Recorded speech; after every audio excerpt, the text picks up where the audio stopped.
Hi guys, வணக்கம். என் இனிய பொன்மொழிகளே எல்லோருக்கும் வணக்கம். Welcome back to new lens YouTube channel. Okay guys, இன்றைக்கி நம்ம ஒரு வீடியோ ரியாக்ட் பண்ணுறதுக்கு எடுத்து வந்திருக்கோம். என்ன வீடியோன்னு பார்த்தீங்கன்னா லவ். நம்ம தனுஷ் சார் இருக்கார்ல, அவரோட தங்கச்சி பையன் நடித்த 2வது படம். 1வது படம் இந்த படம் தானே, அந்த படம் நிலவுக்கு என்மேல் நடிக்க போவோம். இது வந்து அவரோட 2வது படம். அதில் வந்து போயார் நம்பர் இருந்துச்சு. இதில் வந்து தாடியெலாம் வச்சு ஒரு மென் மாதிரி ஆயிட்டார். ட்ரெய்லரை பார்த்துட்டு இன்னும் இதுக்கு மேற்கொண்டு இதை பற்றி நிறைய பேசுவோம். அம்மா, எனக்கு இந்த பொண்ணு ரொம்ப பிடிச்சிருக்குமா.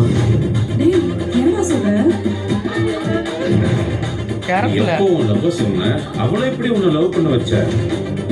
எப்படி லவ் பண்ண வச்சேங்கிறது கதை இல்லை சார், லவ்ல என்ன பிரச்சனைங்கிறது தான் கதை.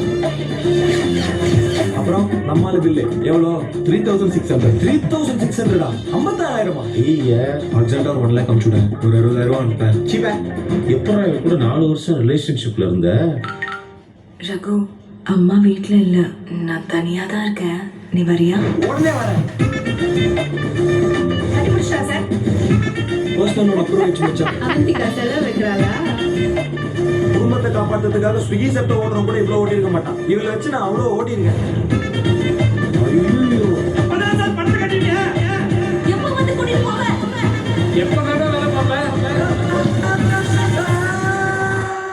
இந்த 4 வருஷம் லவ்ல நான் அவளுக்கு பண்ண எல்லாத்தையும் ஒரு 4 மாசம் இவளை எனக்கு பண்ண சொல்லுங்க sir. Welcome to men's world. வாங்கிறியா?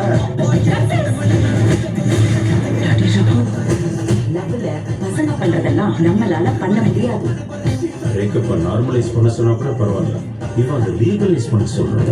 இன்னும் போக போக நாங்க நல்ல போது பாரு. புரியல சாமி, இப்போ தெரிஞ்ச ஆம்பளைங்களோட கஷ்டம் நானே. ஏப்பா கிழக்கார பேர் கேட்கலாம். அடங்கிறது கேன்சர் மாதிரி.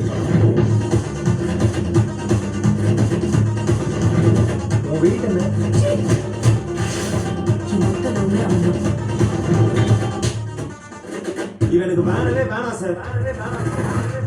லவ்ல அவண்டிகாவா இருக்கிறது ஈஸி, ஆனா ரகோர்னா இருக்கிறது கஷ்டம். படிப்பு வேலையும் பொண்ணுங்களுக்கு உரிமை, ஆனா பசங்களுக்கு அது கடமை. காசை சேர்த்து வச்சு பொருளை வாங்கிக்கலாம், ஆனா பொருளை வாங்கிட்டு கடனை சேர்த்து வச்சு கூடாது. உனக்கு நான் அதை பண்ணேன் இதை பண்ணேன்னு சொல்றதும், நான் உனக்கு பண்ணதெல்லாம் நீ எனக்கு திருப்பி பண்ணேன்னு சொல்றது லவ் இல்லடா. என்ன ஆனாலும் நான் உன்னை விட்டுற மாட்டேன்னு சொல்றது தான்டா லவ். 2 பேரும் லவ்வர்ஸ். அடிச்சு என்கிட்ட பஞ்சாயத்துக்கு வர வேண்டியது. அந்த லவ் டிசைனை பற்றியா கடைசியில் ஒரு டைலாக் வச்சு. என்ன டைலாகு? என்ன சொல்லி காட்டுறது லவ் இல்லை, ஒருத்தருக்கு ஒருத்தர் நான் இருக்கேன்னு சொல்லியிருந்தா லவ். கேட்டியா கிருபா அப்படின்னு சொல்லலாம் நான். என்ன ஆனால் ஒரு பிரச்சனை என்னன்னா, லைக் எல்லாரும் அதே அடிச்சு அப்படி பேசுறதுக்கு ஆள் இல்லை எங்களுக்கு. ஐயோ, இருக்கிறவளை உட்கார வச்சா கேட்டியாடா அப்படின்னு பேசிக்கலாம். முக்கியமான 2 பேர் இருக்காங்க. நாங்கள் 2 பேரும் சிங்கிளா. ஸோ அது லவ் இது பார்க்கும்போது ஒரு மாதிரி என்னன்னா நல்லா இருக்கும் படம். ஏன்னா ரொம்ப ரிலேட்டபிளாக இருக்கும். இந்த படம் வந்து லைக் இந்த படம் மாதிரி லவ் டுடே அந்த மாதிரி ஜானரில் வந்து இந்த படம் சேருமோ அப்படின்னு தோணுது. இன்னொன்று லைக் இந்த கான்செப்டில் வந்து முன்னாடியே ஒரு படம் வந்து எனக்கு இந்த படம் ஞாபகம் வந்துச்சு, ரோமியோ ஜூலியட். ஆமாம் ஆமாம், கிட்டத்தட்ட வந்துட்டு அப்படிதான். நீ என்னை பிரேக்கப் பண்ணிட்டு போயிடல, ஸோ எனக்கு ஒரு பொண்ணு தேடி கொடு அப்படின்னு தான் அந்த படத்தோட கதையாக இருக்கும். பட் இதில் வந்துட்டு பிரேக்கப் பண்ணணும், ஐ மீன் போலீஸ் கேஸ் வரைக்கும் போகுது. அதான் உடனே எடுத்து வச்சுருந்தா கூட பிரச்சனை இல்லை, ஸ்க்ரீன் பிளே நல்லா இருந்தால் படம் நல்லாயிருக்கும். ஆமாம், இன்னும் என்னென்னா இந்த கதையை எப்படி அது போகுதுன்னா, 2 பேரும் லவ் பண்ணுறாங்க. மேபி அந்த பொண்ணு பிரேக்கப் பண்ணணும்னு நினைக்கிற நேரத்தில் வீட்டுக்கு கூப்பிட்டு கட்டி பிடிச்சி ஒரு கேஸ் ஆக்கிடுறாங்க பிளான் பண்ணி. ஸோ அதுக்கப்புறம் போலீஸ் ஸ்டேஷன் போயிட்டு பண்ணுறதா திருப்பி பண்ணு எனக்கு அப்படின்ற மாதிரி ஒரு விஷயம் நடக்குமோன்னு எனக்கு தோணுது. ஸோ ஆமாம், எனக்கு ரொம்ப படம் முழுசாக ஃபன்னாக இருந்துட்டு கிளைமேக்ஸில் வந்துட்டு லவ்னா இப்படி தான் இருக்கணும் அப்படின்ற மாதிரி டெம்ப்ளேட் பிஆர் டெம்ப்ளேட் சொல்லி போட்டு.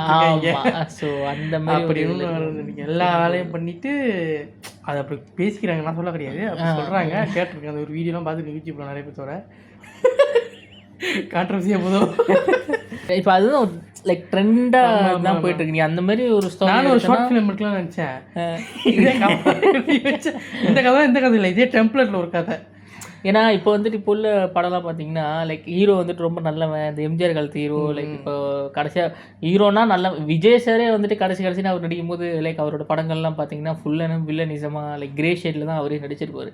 ஸோ இப்போ வந்துட்டு நீ ரொம்ப நல்லவன் அப்படின்னு சொன்னால் அது கிரிஞ்சாக இருக்கிற ஒரு காலகட்டமாக இருக்குது. ஏதோ சில படம் இப்போ டூரிஸ்ட் ஃபேமிலி மாதிரிலாம் வந்துட்டு அது அந்த மாதிரிலாம் வந்து அது ஜெயிக்குது. மேபி அது வந்து ஒரு பிரில்லியன்ட் ஸ்க்ரீன் பிளே லைக் ஏதாவது ஒன்று மேஜிக்கலாக இருக்கணும். ஏன்னா இப்போ வந்துட்டு நீ ஹீரோ நல்லவனாக இருந்தாலும் அது ஒரு மாதிரி கிரிஞ்சாக பார்க்குற ஒரு காலகட்டம் வந்தனால எல்லாமே வந்து கிரே ஷேட்குள்ளே இறங்கிட்டாங்க.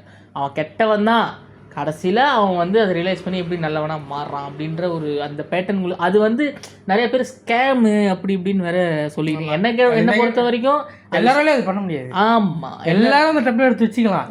ஆனால் சக்ஸஸ் கொடுக்குன்றது ஸ்க்ரீன் பிளே, அந்த டைரக்டரோட ஐடியா. லைக் என்னதான் வந்துட்டு லைக் நீ அப்படி அந்த கேரக்டர் வந்துட்டு அவ்வளோ அட்டூழியம் பண்ணாதான் அந்த கேரக்டர் கிளைமேக்ஸில் திருந்தும் போது நம்மளுக்கு ஒரு இம்பேக்டாக இருக்கும்.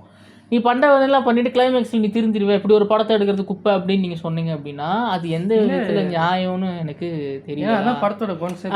அதுதான் படத்தோட தப்பு செய்யறதா திருந்த முடியும். தப்பே செய்யாத என்னடா திருந்துற என்னடா இருக்காங்க, ஒன்றுமே இல்லை. ஆமாம், இது ஜஸ்ட் என்னோட பாயிண்ட் எஃபி போட்டு அடிச்சிட்டாங்க. உண்மையிலேயே அது ஒரு என்னோட வியூ அதுதான். லைக் என்ன கேட்டால் இந்த இப்போ லவ் டுடேலாம் வந்து போட்டு அடிச்சு தொங்க விட்டாங்க இடையில. ஒரு விஷயத்த சொன்னா அந்த விஷயத்த முதல்ல நடந்துருக்கணும். ஆமாம், அப்பதான் அந்த விஷயத்தை எடுத்து சொல்ல முடியும். கிளைமேக்ஸில் 2 பேரும் அதுவும் இல்லாமல் பார்த்து ஒரு விஷயத்த சொன்னோன்னா நீ பார்க்குறவனுக்கு சின்னாங்க. ஸோ அதனால பட்டவன்ற மாதிரி படத்தை காட்டுவாங்க. இவன் பட்டா, இவன் பண்ணா, இவன் திருந்து ரியலைஸ் பண்ணுறான் அப்படின்ற மாதிரி. என்ன கேட்டிங்கன்னா இந்த படமும் அப்படி தான் இருக்க போகுது.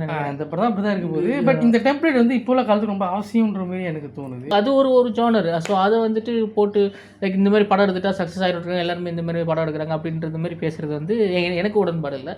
ஸோ அதுவுமே ஒரு ஸ்க்ரீன் பிளே மெத்தட் தான். ஒரு சக்ஸஸ்னா அது கண்டிப்பாக உழைப்பு இருந்தால் மட்டும்தான் முடியும். ஆமாம், இதனால ஒருத்தன் ஜெயிச்சான்னு சொல்லி நம்ம என்றைக்குமே அதை சொல்லிட முடியாது. இது இப்போ இப்படி பண்ணால் அப்படி ஜெயிப்பாங்கன்னு சொல்லி நினச்சா எல்லாருமே அப்படி பண்ணிட்டு போயிடலாம். ஸோ இப்போ படத்துக்கு வருவோம். படத்தை பொறுத்த மோட்டிவேஷன் பேச்சு ஸ்க்ரீன் பிளேலாம் வந்து ஸ்க்ரீன் பிளே உள்ள ஸ்க்ரீன் இந்த கேமரா ஒர்க்லாம் ப்ரெசென்டேஷன் லெவலில் இருந்துச்சு. ஸோ உண்மையிலே பார்ப்போம் படத்தை. ஸ்க்ரீன் பிளே நல்லா கொண்டு வந்தாங்கன்னா ஓகே. ஆக்டிங் நிறைய இம்ப்ரூவ் ஆயிருக்கு. முன்ன படம் இம்ப்ரூவ் ஆயிருக்கு. எனக்கு ஒரு கட்டத்தில் பழைய தனுஷ் பார்க்குற மாதிரி இந்த படத்தில் வருவார். பொல்லாதவன் படம். பொல்லாதவன் இல்லை, இது ஒரு ஸ்ரேயா கூட நடிச்சிருப்போம். தீராத விளையாட்டு பிள்ளை. இல்லை ஒரு மாதிரி ஜாலியாக தனுஷ் அந்த மற்ற காலத்தில் ஒரு தனுஷ் இல்லைடா, இன்னமும் ஆரம்பம் வரும்.